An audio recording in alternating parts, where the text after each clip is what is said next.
প্রধান উপদেষ্টার ঘোষিত সময়ে আগামী জাতীয় সংসদ নির্বাচন আয়োজনের প্রস্তুতি নিচ্ছে নির্বাচন কমিশন। জাতিসংঘ উন্নয়ন সংস্থা ইউএনডিপির ৫ সদস্যের প্রতিনিধি দলের সাথে বৈঠক শেষে তথ্য জানান নির্বাচন কমিশন সচিব আখতার আহমেদ। বৈঠকে তথ্য প্রযুক্তি দক্ষতা বৃদ্ধি ও প্রশিক্ষণ খাতে ইউএনডিপির কাছে সহযোগিতা চেয়েছে ইসি। এ সময় ইউএনডিপি প্রতিনিধিরা জানান ভোটার তালিকা প্রণয়ন ও নির্বাচন প্রক্রিয়ায় কারিগরি সহায়তা দেবেন তারা। আগামী ১০ দিনের মধ্যে এসব ক্ষেত্রে কি কি ধরনের সহযোগিতা দেওয়া যাবে তার একটি তালিকা ইসিকে দেবে ইউএনডিপি।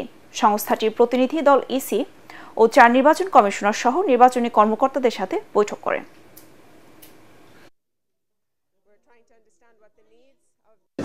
সহযোগিতাটা হচ্ছে আপনার টেকনোলজিক্যাল এবং আমাদের হার্ডওয়্যার সফটওয়্যার যে অ্যাসপেক্টটা এবং প্রশিক্ষণ যত আমরা যে এক্সচেঞ্জ অফ আইডিয়াস হতে পারে, আমাদের ক্যাপাসিটি বিল্ডিং এর হতে পারে, আমাদের কমিউনিকেশন ম্যাটেরিয়াল ডেভেলপমেন্টের হতে পারে।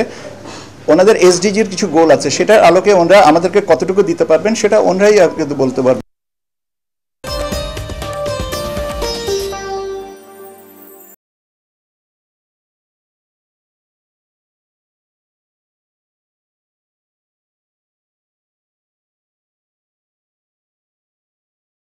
সাবেক প্রধানমন্ত্রী শেখ হাসিনা ও তার পরিবারের পূর্বাচলের ৬টি প্লট বাতিল হচ্ছে। দুদক বলছে জালিয়াতি করে এসব প্লট নিয়েছিলেন তারা। এই অভিযোগে শেখ হাসিনা ও তার ছেলে জয়ের বিরুদ্ধে আরও একটি মামলা করেছে কমিশন।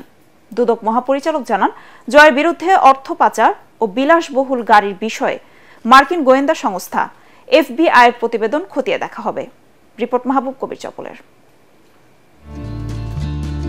আওয়ামী লীগ সরকার পতনের পর বেরিয়ে আসছে শেখ হাসিনা ও তার পরিবারের বিভিন্ন অনিয়মের চিত্র। দুদক বলছে তথ্য গোপন করে তারা পূর্বাচলের কূটনৈতিক জোনে 10 কাঠা করে 6টি প্লট নেন। যদিও রাজুকের শর্ত ছিল ঢাকায় বাড়ি কিংবা প্লট থাকলে পূর্বাচলে কেউ বরাদ্দ পাবে না, কিন্তু তাদের বেলায় এসব মানা হয়নি। এই অভিযোগে শেখ হাসিনা ও তার ছেলে জয়সহ জড়িতদের বিরুদ্ধে আরও একটি মামলা করেছে দুদক।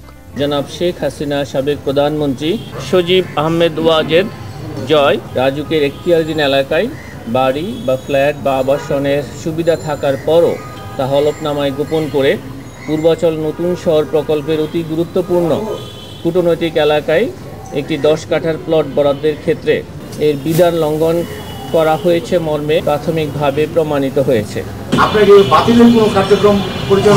তদন্তকারী কর্মকর্তা যে কার্যক্রম গ্রহণ করা প্রয়োজন মনে করবেন তাদেরকে আইনি সেই ক্ষমতা দেওয়া আছে। প্লট জালিয়াতির অনুসন্ধান শুরুর 2 সপ্তাহের মধ্যে শেখ হাসিনা ও তার পরিবারের সদস্যদের বিরুদ্ধে মামলা হয়েছে। তাদের আত্মপক্ষ সমর্থনের সুযোগ দেওয়া হয়নি বলে অভিযোগ উঠেছে। তবে দুদক মহাপরিচালকের দাবি আইন মেনেই সবকিছু করা হয়েছে। আমাদের যে অনুসন্ধান দল রয়েছে আপনারা জানেন, তারা অক্লান্ত পরিশ্রম করেছেন, যে সমস্ত দালিলিক প্রমাণাদি তারা সংগ্রহ করেছেন এবং সেই কার্যক্রমটা সম্পন্ন করে দ্রুততম সময়ের মধ্যে তারা চেষ্টা করেছেন যে অনুসন্ধান প্রতিবেদন দাখিল করার জন্য। তাদের বর্তমান এবং স্থায়ী ঠিকানায় আমাদের অনুসন্ধান দল গিয়েছেন এবং তাদের বক্তব্য সংগ্রহের জন্য, এবং তারা পলাতক থাকায় তাদেরকে তাদের বক্তব্য নেয়ার সম্ভব হয়নি। শেখ হাসিনার ছেলে সজীব ওয়াজেদ জয়ের দুর্নীতি নিয়ে বিভিন্ন সংবাদ মাধ্যম খবর প্রকাশ করেছে, যেখানে বলা হয়েছে মার্কিন গোয়েন্দা সংস্থা এফবিআই তদন্ত করে জয়ের 8টি বিলাসবহুল গাড়ি, 3.5 কোটি টাকা পাচার ও বিভিন্ন প্রতিষ্ঠানের সাথে সম্পৃক্ত থাকার তথ্য মিলেছে।